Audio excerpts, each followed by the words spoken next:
माझ्या चॅनलवरती आपल्या सगळ्यांचं मनापासून स्वागत आहे। तर भरपूर अशा ताई-दादांच्या कमेंट होत्या की जे तांब्या भरून पाणी आपण देवघरामध्ये ठेवतो ते कसं ठेवायचं, का ठेवायचं, ते पाणी कधी बदलायचं। तर अशा भरपूर मला कमेंट्स आलत्या, मेल आलते। त्यामुळे हा मोस्ट रिक्वेस्टेड व्हिडिओ आहे, त्यामुळे मी हा करायचं ठरवलं। तर बघा, जे आपण तांब्या भांडं किंवा तांब्यामध्ये पाणी भरून देवघरामध्ये ठेवत असतो, तर ते का ठेवायचं ते आजच्या व्हिडिओमध्ये आपण बघणार आहोत। कशासाठी ठेवायचं, ते पाणी कधी बदलायचं, त्याचबरोबर त्या पाण्याचं काय करायचं, हे सगळ्या प्रश्नांची उत्तरं मी आज या व्हिडिओमध्ये देणार आहे। तर बघा, आपण रोजची जेव्हा देवपूजा करतो तेव्हा सगळ्यांनीच मला वाटतं मंगल कलशाची स्थापना केलेली असेल, नसेल केलेली तरी सर्वांनी मंगल कलशाची स्थापना करा।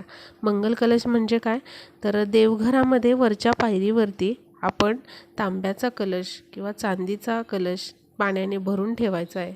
त्यामध्ये हळद, कुंकू, अक्षता, सुपारी टाकून त्यावर नारळाची स्थापना करायची आहे आणि हा देव्हाऱ्यामध्ये देवांच्या उजव्या बाजूला तुम्हाला वरच्या पायरीवरती ठेवायचा आहे कलश। नसेल केली तर प्रत्येकाने प्लीज करा, कारण मंगल कलश देवघरामध्ये असणं खूप महत्त्वाचं असतं। त्याचबरोबर अजून एक दुसरी गोष्ट म्हणजे आपल्याला असं एखाद्या छोट्याशा तांब्यामध्ये पाणी भरून देवघरामध्ये ठेवायचं असतं। तुम्ही इथे व्हिडिओमध्ये बघताय, हे तांब्या भांडं आहे। तर हे चांदीचं आहे, या प्रकारचं तुम्हाला तांब्याचंही तुम्ही ठेवू शकता। तांब्याचं देखील एखाद्या धार्मिक दुकानामध्ये तुम्हाला हे तांब्या भांडं मागितलं की मिळून जातं। म्हणजे असा छोटासा तांब्या असतो आणि त्यावरती असा पेला असतो, किंवा मग तुम्ही घरातली कोणतीही वाटी स्वच्छ पाण्याने भरून त्याच्यावरती काहीतरी वाटी वगैरे दुसरी झाकून ती पण तुम्ही देवघरामध्ये ठेवू शकता, किंवा एखादा ग्लास ठेवू शकता। तो ग्लास ठेवताना मात्र त्याच्यावरती एखादं झाकण ठेवा आणि ते तुम्ही देवघरामध्ये ठेवू शकता। तर हे असं भरून का ठेवायचं, तर बघा, आपल्या घरामध्ये कितीतरी निगेटिव्हिटी असते, खूप प्रकारची निगेटिव्हिटी असू शकते। म्हणजे कितीही आपण स्वच्छता केली, कितीही आपण पूर्णपणे प्रयत्न केला तरीही घरामध्ये कुठे ना कुठेतरी निगेटिव्हिटी तयार होत असते। तर हे जे आपण तांब्यामध्ये भरून ठेवलेलं जे पाणी आहे, हे पाणी काय करत असतं, आपल्या घरामध्ये जी निगेटिव्हिटी तयार होते ती निगेटिव्हिटी हे पाणी शोषून घेत असतं। कारण आपण बघा, हा जो तांब्या आहे ते पाणी भरून आपण देवांसमोर ठेवत असतो, म्हणजे देवांसाठी ठेवत असतो। त्यामुळे एक प्रकारचं हे पाणी जे आहे ते अभिमंत्रित केल्यासारखं असतं, किंवा एक प्रकारची निगेटिव्हिटी खेचून घेण्याची ताकद या पाण्यामध्ये असते। कारण आपण हे पाणी देवासमोर ठेवलेलं असतं किंवा देवघरामध्ये आपण ते ठेवत असतो। त्यामुळे त्या पाण्याला तितक्या प्रकारची किंवा तितक्या प्रमाणात शक्ती तयार झालेली असते ही निगेटिव्हिटी खेचून घ्यायची। किंवा बघा, आपल्या घरामध्ये बरेच जण येत जात असतात, आपल्या ओळखीचे किंवा अजून काही कामानिमित्त काही लोक येऊन जात असतात। तेव्हा जर तुमच्या देवघरामध्ये असं पाण्याने भरलेला तांब्या असेल तर ते पाणी काय करतं, काही वाईट शक्ती असतील किंवा काही नजर दोष असतील तर ते खेचून घेण्याचं काम करतं। बघा, कोणाची दृष्टी कशी असू शकते, कोणाच्या मनातले विचार आपण काही ओळखू शकत नाही। तर हे पाणी काय करत असतं, आपल्या घरामध्ये जी निगेटिव्हिटी पसरत असते ते हे पाणी काय करत असतं, त्याला लॉक करत असतं। आणि आपल्या मनातले समजा म्हणजे मानवी शरीर आहे किंवा मन जे असतं आपलं ते अतिशय चंचल असतं, स्थिर नसतं। निगेटिव्हिटी आपल्या मनामध्ये कितीही नाही म्हटलं तरी असतं।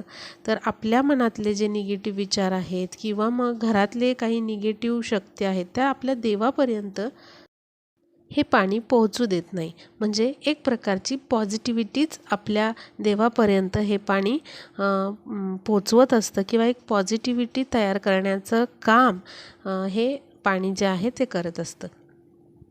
तर हे जे पाणी तुम्ही भरून ठेवलेलं आहे तांब्यामधलं पाणी, तर हे पाणी काय करायचं आहे तुम्हाला, शक्य झाल्यास तुम्हाला हे रोज बदलायचं आहे. म्हणजे तुम्ही असा प्रयत्नच करा की रोज तुम्ही याच्यातलं पाणी बदलू शकाल. देवपूजा करत असताना तुम्ही पहिल्यांदा काय करायचं आहे, याच्यातलं जे पाणी आहे ते बदलायचं आहे. आणि सगळ्यांना माहीत असेल, कुठलंही काम आपण करतो ते अग्नीच्या साक्षीने करत असतो. त्यामुळे पहिल्यांदा दिवा प्रज्वलित करायचा, नंतर हे जे भांडं आहे त्यामधलं पाणी रोज स्वच्छ पाणी घ्यायचं. आणि दुसऱ्या दिवशी काय करायचं, तर हे जे पाणी आहे ते तुमच्या घरामध्ये न विसरता तुम्हाला शिंपडायचं आहे. फक्त टॉयलेट बाथरूमचा जो एरिया आहे तिथे शिंपडू नका.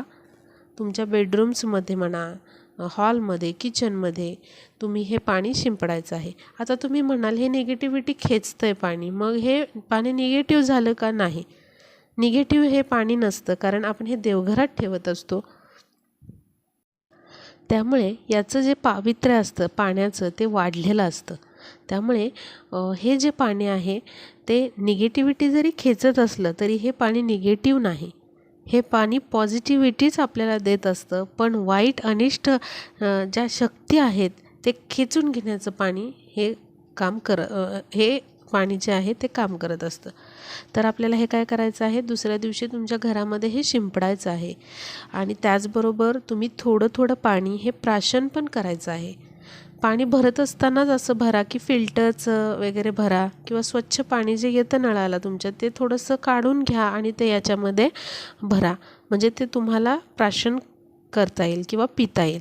घरामध्ये जेवढे काही सदस्य आहेत त्यांनी थोडं थोडं हे तीर्थ म्हणून पाणी प्या. आता हे भांडं जे आहे ते आकाराने छोटं आहे, म्हणजे हा तांब्या जो आहे तो आकाराने छोटा आहे. जर तुम्ही मोठं भांडं भरून ठेवलं तर काय करू शकता तुम्ही, थोडंसं घरामध्ये ते शिंपडा. त्याचबरोबर घरातल्या सर्व सदस्यांनी त्याचं प्राशन करा किंवा ते प्या.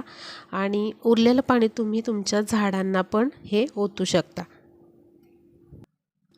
रोज देवपूजा करत असताना हे जे भांडं आहे त्याला पण हळद कुंकू लावून घेत चला, म्हणजे त्याचंही पूजन करायचं आहे आपल्याला. आणि हा जो तांब्या आहे तो पण स्वच्छ धुवून घ्यायचा, जो पेला आहे तो पण स्वच्छ धुवून घ्यायचा. आधी सांगितल्याप्रमाणे जर असं भांडं नसेल तुमच्याकडे तर घरातलं कोणतंही स्टीलचा ग्लास, तांब्या किंवा अजून छोटासा पेला म्हणा, त्यामध्ये तुम्ही हे पाणी भरून ठेवा आणि त्याच्यावरती काहीतरी वर झाका. त्याच्यावरती आपण झाकलं पाहिजे, कारण या पाण्याचा जो प्रभाव आहे तो कमी झाला नाही पाहिजे, तो तसाच राहिला पाहिजे. यासाठी आपण हे झाकून ठेवायचं असतं. त्याचबरोबर तुम्ही रोज असं स्वच्छ पाणी याच्यामध्ये भरून हे तांब्या भांडं असं हातात घेऊन तुम्ही रोज स्वामींचा एक माळ जप करू शकता, किंवा मग तारक मंत्र तुम्ही एक वेळा म्हणू शकता. म्हणजे एका हातामध्ये असं हे तांब्या भांडं घ्यायचं पाण्याने भरलेलं, आणि दुसरा हात जो आहे तो असा वर ठेवायचा, म्हणजे दोन्ही हाताचा स्पर्श होतो. आणि तुम्ही यावेळेस एक वेळा तारक मंत्र म्हणू शकता, किंवा एक वेळा श्री स्वामी समर्थ महाराजांचा जप करा, किंवा मग तुम्ही तुमच्या कुलदेवताचा जप करू शकता. आणि हे जे पाणी आहे किंवा पाण्याने भरलेलं तांब्या भांडं आहे ते तुम्ही तुमच्या देवघरामध्ये ठेवायचं आहे. जर तुम्हाला रोज असं हातामध्ये घेऊन मंत्र म्हणणं शक्य नसेल तर तुम्ही आठवड्यातनं एकदा कधीतरी असं घ्या ते हातामध्ये आणि एक वेळा स्वामी समर्थ महाराजांचा जप करा, किंवा मग तारक मंत्र म्हणा, किंवा मग तुमच्या कुलदेवाचा तुम्ही जप करा. आठवड्यातनं एकदा तरी असं करा. त्याने खूप छान रिझल्ट्स तुम्हाला दिसतील. अगदी पॉझिटिव्हिटी आपल्या घरामध्ये पसरते. वादविवाद घरामध्ये होत असतात, भांडणे कलह होत असतात, तर अगदी तुम्हाला त्याच्यामध्ये फरक झालेला दिसेल. रोज हे पाणी जे आहे ते सर्वांनी तुम्ही सदस्यांनी हे पीत चला, प्राशन करायचं आहे. कारण खूप पॉझिटिव्ह असं हे पाणी असतं, कारण आपण हे आपल्या देवघरात ठेवत असतो आणि देवघरा इतकी पवित्र जागा आपल्या घरामध्ये कोणतीच नसते. आता कोणत्या धातूचं तुम्ही हे तांब्या भांडं आणायचं आहे, तर चांदीचं घेऊ शकता, किंवा मग तांब्याचं मिळतं तेही घेऊ शकता, किंवा मग स्टीलचंही तुम्ही ठेवू शकता. तर तुम्ही कोणत्याही धातूचं असं पाण्याने भरलेलं हे भांडं देवघरामध्ये ठेवू शकता. म्हणजे हे तांब्या भांडं जे आहे ते ठेवू शकता. फक्त तांब्यातलं जे पाणी आहे ते असं आपल्याला फक्त पाणी भरून ठेवायचं नाही, त्याच्यावरती झाकायचं आहे. दुसऱ्या वाटीने किंवा एखाद्या झाकणीने तुम्हाला हे पाणी झाकायचं आहे, कारण त्याचा जो इफेक्ट आहे तो झाकल्यामुळे तसाच राहतो. आता हे तांब्या भांडे ठेवायचं कुठे, तर आपल्या देवघरामध्ये देवांच्या डाव्या बाजूला हे ठेवायचं आहे. आणि मंगल कलश जो आहे, जो नारळाची स्थापना करून आपण ठेवतो, तो मात्र देवघरामध्ये उजव्या बाजूला ठेवायचा आहे देवांच्या. ते पण म्हणजे जे देवघराची पायरी आहे वरच्या पायरीवर ठेवायचं आहे. आणि हे तांब्या भांडं जे आहे पाण्याने भरलेलं, ते देवांच्या डाव्या बाजूला आपल्याला देवघरामध्ये ठेवायचं आहे. त्याचबरोबर या तांब्यातलं पाणी रोज तुम्हाला बदलायचं आहे. रोजची अशी सवयच करून घ्या, म्हणजे तुम्हाला रोज या सवयी लागल्या म्हणजे अगदी 1च मिनिटाचं काम आहे, ते पटकन होऊन जातं. त्यामुळे नक्की सर्वांनी असं छोटंसं भांडं, तांब्या भांडं पाण्याने भरून नक्की ठेवा, कारण याने बऱ्याच प्रकारच्या आपल्या घरातले जे प्रॉब्लेम आहेत, ज्या समस्या आहेत त्या सुटतात. इतकी या पाण्यामध्ये पॉवर असते, इतकी या पाण्यामध्ये एक प्रभाव आहे, एक शक्ती आहे.